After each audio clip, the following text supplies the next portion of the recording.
Iran के दारुल हुकूमत Tehran शहर में 2 धमाके। खबर एजेंसी के मुताबिक फ़िज़ाई दिफ़ाई निज़ाम फ़ाल कर दिया गया है। ईरानी मीडिया के मुताबिक बहिरा कैस्पियन के करीब शुमाली शहरों बाबुल और बाबुल एसर में धमाकों की आवाज़ सुनाई दी गई है।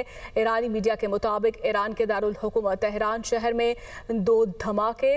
खबर एजेंसी के मुताबिक फ़िज़ाई दिफ़ाई निज़ाम फ़ाल कर दिया गया है और ऐसे में बहिरा कैस्पियन के करीब शुमाली शहरों बाबुल और बाबुल एसर में धमाके की आवाज़ें सुनाई दी गई।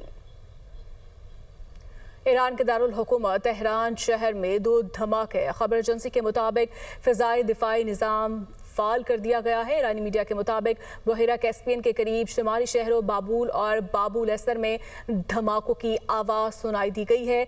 ईरानी मीडिया के मुताबिक ईरान के दारुल हुकूमत तेहरान शहर में 2 धमाके। खबर एजेंसी के मुताबिक फ़िज़ाई दिफ़ाई निज़ाम फ़ाल कर दिया गया है और ऐसे में बहिरा कैस्पियन के करीब शुमाली शहरों बाबुल और बाबुल एसर में धमाके की आवाज़ें सुनाई दी गई।